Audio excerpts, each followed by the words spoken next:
I'm going to give you guys a brief introduction just on Enso Connect. We're going to dive into upsells, different strategies, and how you should be thinking about setting up the right tone of your guest experience for upselling opportunities. Just a brief background, scaling a vacation rental business is hard. It is very difficult. There's high listing acquisition costs, so getting new properties, trying to grow with exclusively listings is difficult. Stiff competition. We've seen an increase in number of listings, especially in non-urban destinations, with lower ADRs over the past couple of weeks. Narrow margins. It's not because you get more properties that suddenly your margins are going to get better. And of course, limited occupancy upside. There's only 30 days in the month that you can sell or rent your property for. So we're going to be thinking a bit more about how to create a real scalable vacation rental management business. And out there in the world, there's 145,000 property managers, professional ones, looking to really scale their business. And that means improving those margins, efficiency, and revenue. Now, as a brief introduction, this is one of our quotes from an awesome client of ours, Mark Bisak from Powerhouse Properties. How do I continue to grow without necessarily creating more work for myself? And that's why we're going to talk about how to make your existing properties more efficient and more revenue generating. How we do it at Enso Connect, for context, we do this with upsells, and this is part of the reason why we're going to talk about upsells. But we also do this with an AI unified inbox where you can text, email, WhatsApp, Airbnb message, and a guest journey system that allows you to configure it to meet your unique business needs. We are going to talk about 3 key points today: schedule, medium, and touch points, a parallel with other industries, applying the right schedule, medium, and touch points in your guest journey, and then the why: increase revenue and guest retention. Why is that important? So to start off, I got this awesome quote from the Ritz-Carlton that I think all of us in this industry, especially in vacation rental, despite maybe not having the same, formal hotel education or experience, we all agree that an anticipatory service is the essence of hospitality, where the genuine desire to understand, fulfill a guest's needs precedes even their own awareness of those needs. That is what we all strive to do with a unique guest experience, but it is difficult to perform that at scale. Hotels have the advantage of having multiple rooms in one place. You have the disadvantage of effectively managing a fragmented hotel. That's how I see at least this vacation rental space. Schedule, medium, and touch points, a parallel with other industries. Now, I would usually ask to raise hands if you guys know what these 3 points are. Since we're on a Zoom, I'm just going to go ahead and roll with it, but pat on the back if you already do know some of these main points. The touch point is simple. It's the when. When am I going to do this? The schedule is the frequency. How frequently am I going to be communicating or doing this task? And then the medium is, what is the channel? What is the how effectively am I going to communicate this with a guest? And the parallel I want to make with other industries is Uber Eats, Netflix, Airbnb. All of them start with the why. Why should a person engage with your brand? And that we're going to talk about this schedule, medium, and touch point because this is how you drive that engagement. So in the context of Uber Eats, maybe there's a special promotion. Maybe there's a new restaurant in town, or it's usually the ordering pattern of a guest. Netflix, there's a new movie. It's a Friday night. You're at the airport and it might make sense to download a movie. They get your location data. Or in my case, I love post-apocalyptic movies and Civil War just came out and it is awesome. Highly recommend it. Airbnb, of course, you planned a trip but haven't made your booking yet. They're going to nudge you. Are you still interested in booking for those dates? And so on. So start thinking about your guest experience, not just as I'm sending a booking confirmation message, I'm sending my check-in instructions, thank you, goodbye, but thinking about how can I create an engagement, a rapport with that guest. And again, the why is also going to be because we want to drive more revenue with those people. So the why is convenience and personalization. You may have heard this a lot with different AI tools. We start talking a lot about personalization. This is the next wave, to be able to have automatic engagements with your guests at scale, but personalizing that experience.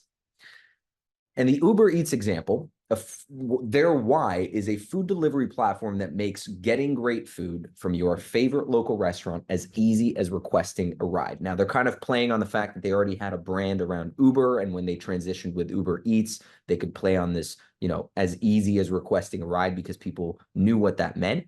But really, it's great food, favorite local restaurant, and making that experience easy. So it's personal and convenience. And When we look at the schedule, now this is a screenshot of the schedule of Uber Eats' sort of structure. They have different schedules and different frequencies and different mediums. So we go back to how they communicate, when they communicate, and when, how, and I forgot the other one. So Mondays, Wednesdays, and Sundays in a specific schedule, they send different reminders. For a different type of schedule, they have a Tuesday message and then another offer available. And not all of these are necessarily discounts. Some of them are celebrating St. Patrick's Day. Others are specific offers overall. One might be just for a specific food type and so on. And one example that I want to show on the medium side of things, and this is specific, I think, in Canada, I don't know if they've released it in the US yet, is the medium has now changed as well. So yes, it's an app, and yes, you go on your Uber Eats app, but they've also made it video. They know that the younger generation is used to TikTok and Instagram. And so now you're basically scrolling through TikToks of foods being made. And if you have, you're a bit hungry, you can just add it to your cart really quickly. So they're changing it from just being a push notification or a message where you have to add to your cart to even video content to increase that engagement with their users so that you're constantly in the Uber Eats app. And again, going back to the frequency, so schedule 1, 2, all the way to N, these are going to be defined basically based on your ordering patterns. So to give you one example, when you fly into an airport, Uber Eats looks at your localization data, sees that you're at the airport, and based on if you're going to order an Uber, may actually push you to order something on Uber Eats by the time you get from the airport back home so that you have a hot meal to eat. So again, they're looking at all of this information so they can create a personal offer, but also create an engagement with the client as frequently as possible without being overwhelming. All of this comes from a data-driven decision mechanism. So DTC platforms like Uber, they've built a really solid user journey, leveraging that power of digitalization, data collection, and personalization at scale. They know where you are, how frequently you order, what your top dishes are, which cities you're usually in, and so on. And I want you to start thinking as a vacation rental manager, do I even have any of this information to create a personal experience and start engaging with my guests more frequently? Again, I know the idea of engaging with your guests might not seem really fun because you're probably thinking, well, I really don't care about having a conversation with this person. I just want them in and out so I can get the next guest. But you can create a personalized engagement with your guests that drives more revenue. And we're going to talk about that very soon. So what do you know about your guests? Do you know their demographic? Do you know their expected check-in time? Some personal preferences, the travel reasons? And if you do know some of this information, how are you leveraging this information? Is it just sitting in a database so that you feel better that you have this information and could potentially eventually run marketing campaigns? Or are you actively using this information to create custom guest journeys throughout their stay? And collecting data is one thing, but knowing when and how to use it is the true art of hospitality. There's a lot of platforms out there. Streamline has a lot of functionalities to help you get those data points. Obviously, Enso Connect also powers some of this for guest experience. Think about what you want to collect, when you want to collect it, how you want to use it, and when you want to use it. This is going to effectively allow you to start bringing up upsells more proactively to your guests and increasing conversion on those upsells. Schedule, medium, and touch points. Let's look at an example. Building a digital and personalized guest journey at scale. So again, we're talking about you can add listings and you can grow the number of property and you will grow your revenue, but that does not necessarily mean you'll improve your margins. We work with hundreds of property managers ranging from 1 unit all the way to 5,000 units. And many of the larger ones, like if you contact Joyvy, formerly known as Altito, they will tell you increasing the number of listings does come with its own set of headaches, and your margins don't always feel like they will be improving. So trying to capture more of that guest budget is really important. And what is important to the guest? Because you want to fit that schedule, medium, and touch point within the context of a smooth guest experience. You don't want to create more friction. You don't want to create more steps for them to fill in. And so these are some of the basic things, which I'm sure you all know already, but smooth communication, really descriptive and clear amenities, quick and easy check-ins and checkouts, personalized stay enhancements, and of course, cleanliness and maintenance, making sure all of those aspects are done smoothly. These are all part of the important things for guests. If a guest shows up to your property and is stuck and can't get in, the start and the entire relationship with that guest is somewhat ruined, and you will need to go the extra mile to make sure you get that 5-star review. So all the steps of the guest journey are an impactful experience that you can leverage to make the guest experience smoother. When you look at your schedule, if you haven't run this exercise, I highly, highly recommend it. We run this exercise with prospects, with our clients to see where things break. But I would look at throughout the guest stay, where are things manual? Where are things not working? Where are people asking questions? Look at your inquiry stage. What kind of questions are people asking all the time? Can I make it clearer so that the booking process is faster? When I send a booking confirmation message, is there any worries that payments haven't gone through, or the dates are wrong, or they're clear about where they're staying and what the experience is going to look like? If you perform guest verification, are you asking them to just shoot you a text message with some IDs? Because if so, that's really unsafe. It might make some people feel like this isn't really a professional company, and I should be wary of the information I share. Note that if you are in the US, despite maybe having more American guests, if you have foreign guests, such as European guests, you are having to abide by GDPR policies. It's tied to European citizens, not necessarily you being in Europe. So having all of those processes in place for each stage. And as you go through each of these, think about what you are doing and how you're communicating with those guests. So you get an inquiry, the inquiry converts to a booking, you schedule an automated follow-up to, confirm that reservation. But what happens, let's say you get an inquiry, the guest sends you a message saying, is the pool heated? Your team answers, yep, the pool is heated. And then you move on. That's it. You've got other inquiries to handle. You've got other guests to deal with. Are you following up with those inquiries? Because these are leads. These are sales qualified leads, SQLs, as we would call them in the SaaS space. So you want to engage with them even at that inquiry stage and make sure they're booking. You can increase those 5-star bookings by doing so. Once the booking is confirmed, what medium are they receiving to confirm that reservation? Are they just getting a quick SMS? Are they getting a beautiful email? Are they getting resources about their upcoming stay? And go through each of those stages, map it out, and see how you're engaging with your different guests. And again, it doesn't have to be the same for every single one of your properties or every single one of your guests. Start branching it out. Build a decision tree to think through, if I get a lot of family guests, this is kind of the experience we expect them to go through. If I get a lot of bachelor parties, this is the experience I expect them to go through, and so on. So go through each of these steps and think through, what is my schedule of engagement with those clients, and think about the data you have already in Streamline, in your guest experience platforms, and whatever systems you're using to understand your booking patterns, the frequency. If you get a lot of last minute reservations, for example, you need to be communicative very quickly with all the information they need at the booking confirmation stage, versus if you get a lot of reservations 6 months ahead, you need to create that anticipation, that excitement for their upcoming stay. And we're going to go, through the entire stay, the during stay, the checkout, and even the post-stay piece. One example I always give, and that I find quite funny, is a lot of operators create a basic automation saying, when the guest checks out, send them a reminder to leave a review. That is table stakes. That is something everyone does. And it's actually the wrong way to do it, because that guest who has a really bad stay, you are sending them a review reminder, which you probably don't want to do. So now you're having to get your team to manually remove that automation for those specific guests, which is prone to error. So this is where things like AI can come into play, where if you track the sentiment of your conversation, you can filter those who are unsatisfied to not receive that reminder and those who are satisfied to receive that reminder. So go through your guest journey, think through the different steps, and think about how you can personalize for the different avatars or audience that you engage with. And then, of course, the medium.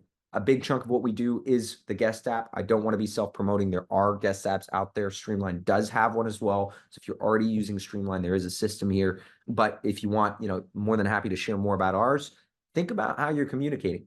A lot of movements that are happening is towards this touchless approach, this seamless digital approach. One example I love to give, and this is part of the reason why we call ours the boarding pass: go to an airport and go to the counter and ask to buy a ticket to a location of your choice.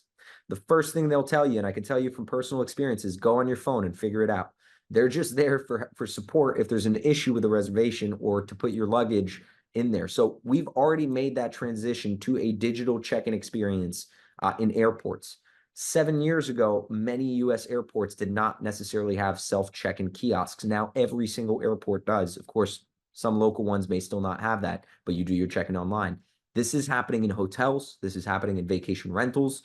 You don't necessarily need a guest app. You can still do it via message, but start thinking about, how am I creating a digital experience that engages with my guests from start to finish? Now, the medium touch points and its evolutions, we have evolved as an industry. We went from sending emails to our customers and the occasional Airbnb messages. For Airbnb, that was the only one that had that sort of messaging system or closed loops.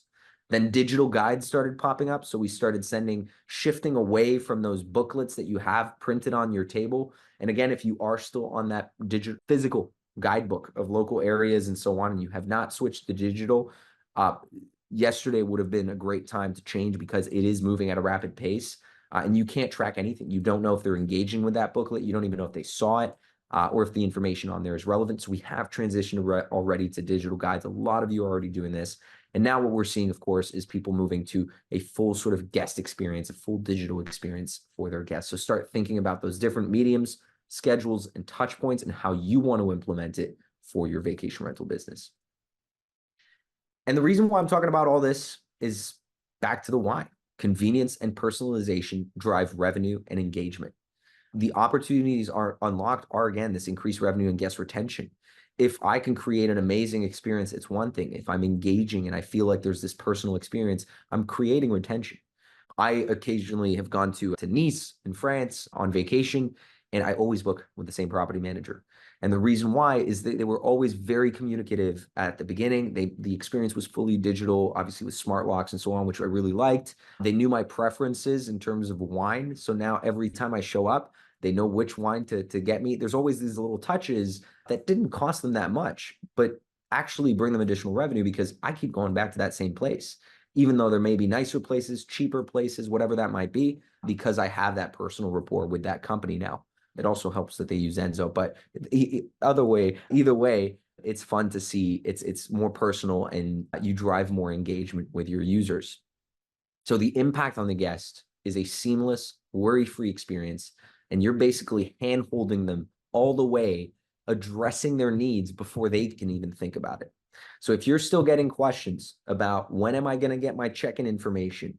How's the check-in process? If you're still sending big blurbs, big messages, long paragraphs with all the information they need, and they're still asking questions, there's a problem. There's something that you can solve here and change the structure of your engagement with those guests to be more seamless, so that you're ahead of the game and you're hand-holding them the entire way.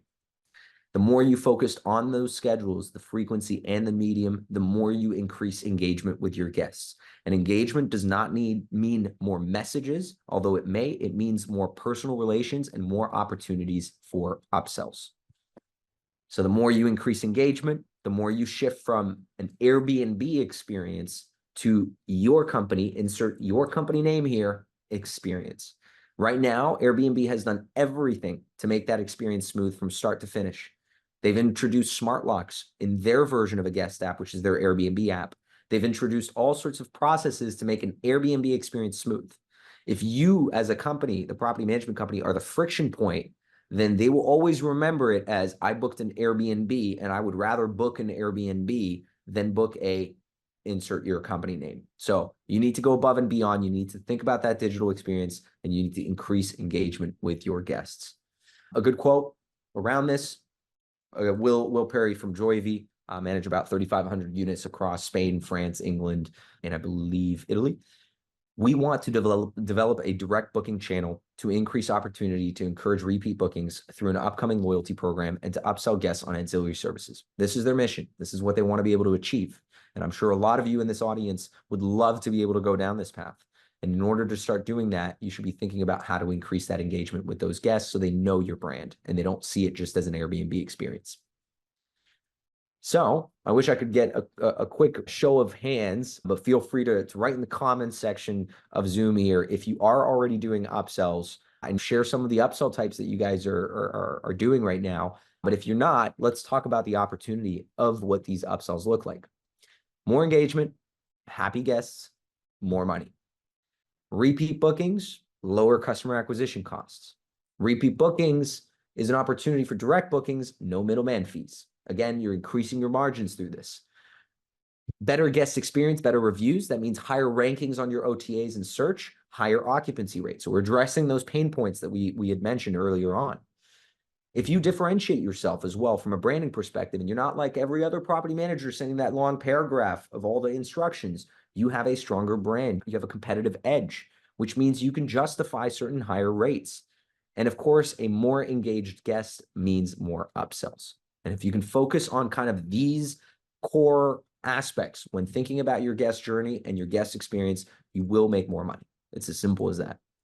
So, don't believe in the power of upsells? Let's think about how much you guys are making on a guest's travel budget. The accommodation represents on average 21.2% of a guest's travel budget. Let's break it down. Compared to your booking revenue, where 79% is paid to OTAs or owners, the upsell revenue is all yours. So owner payments, OTA commission, your commission, this is where things start to get a bit more slim. Again, we're talking about you only making a certain percentage of those reservations. This analysis shows us that vacation rental managers are capturing less than 5% of a guest's budget as their gross margin. So a guest is willing to spend, on average, $2,000, let's say, for a reservation. If you manage to capture an additional $200 by upselling your guests, you can increase your gross margin significantly. So if you're struggling with adding more listings, if you don't feel like you have all the processes in place yet, and you want to beef up those margins a bit first before you go out and get more listings, this is how you should be thinking about it. Upselling is a win-win. It enhances that guest experience because you are proactive about it. It increases the revenue, bite into that 80% vacation rental budget pie that you're not touching. And also, what could go wrong? What goes wrong? Being too salesy, nickel and diming guests, maybe more work to deal with or some complicated bookkeeping. And this, again, is where you've got a fantastic property management system like Streamline that handles a lot of these processes for you. Our platform as well can help. I would urge you guys to do, if you're thinking, I don't want to be too nickel and dimey and I don't want to be salesy, you are a salesperson. You are selling a trip. You're selling an experience. So enhance it. And you can start working on different strategies to do so. So it doesn't mean always offering paid early check-ins and late checkouts. You can provide tours and activities, experiences, private chefs. There's different opportunities that you can share with those guests, and you can create optionality. One of my favorite strategies in upselling guests is what we call popcorn pricing. Popcorn pricing is just when you go to the movies and you see the small popcorn is for $6, the medium is for $5, the medium is for $6, and then the large is for $10.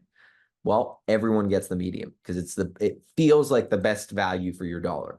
In reality, it's just a pricing strategy to drive people in that specific area. So start thinking about it as well in your context, providing a free 30-minute early check-in. If your check-in time's at 4 and you are confident that you can offer 3:30 early check-in, maybe you offer that for free and provide a paid early check-in option later down the road. Or you can start pricing things out. An early check-in for 3 p.m. is $50. An early check-in for 2:30 is $70. Again, run around with those numbers, see what works best for your business, and adapt to your guests and the audience that you're targeting.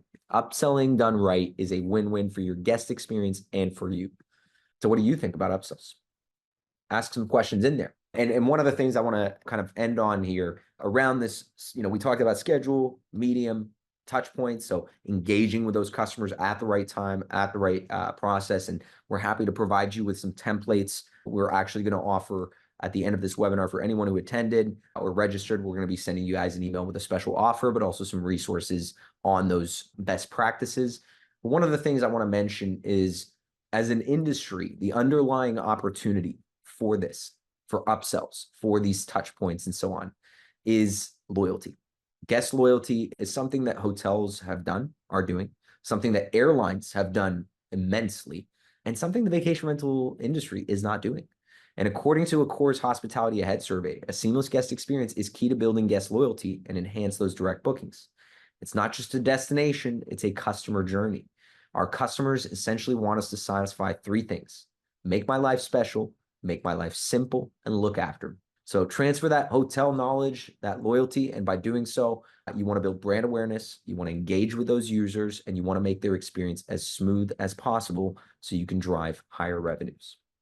So a few questions. What does your verification check-in look like? So we make a step-by-step process through what we call a boarding pass. A boarding pass is a guest app, a link, it's a web app that we send to your guests. That's fully configurable. So you can do, if it's a last-minute reservation, I want to collect IDs, I want to sign an agreement, I want to pay certain fees, I want to collect certain data points, get the interests of my guests. You can configure it as much as possible. We are probably one of the most configurable guest experience platforms out there because we work with such a diverse range of property managers. Happy to share more information on that. I'll include a link in our follow-up a bit more on verification for that. A other question I see is, do you have a kiosk mode? You can kind of build your own version of a kiosk, if you will, by embedding a specific link for our boarding pass where they would enter a code. So it's like a QR code version of our guest web app. I don't necessarily recommend it because everyone's kiosk is in their pocket. That being said, I understand if you have a boutique hotel with sort of a front desk area, I would recommend just getting them to do this on their phone, but we can certainly share the QR link for them to do this on a tablet instead. A quick tip on tablets, since it's related to the question. I always tell people tablets aren't necessarily the best approach. The ones that are on a wall or the ones that are by your nightstand and so on. Reason being, if I'm on the couch and I want to see what's going on, I'm not going to go to the bed necessarily next to that tablet, or I'm not going to go to the wall. I'm just going to sit on the couch and check out what's on my phone. So think about where they are within your vacation rental and make that experience smooth as well. Awesome.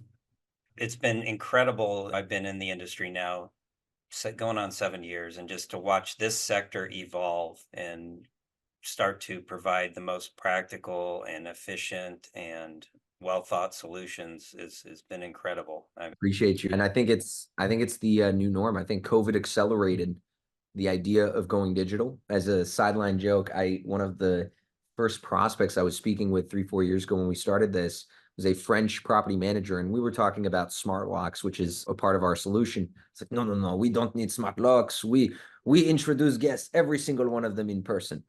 And COVID hit. None of their guests wanted to see them in person. So they had to adapt to this sort of digital experience. And the reason I bring this, and so I understand that they have doors where the locking system is probably the old 18th century big piece of wood to lock your front door.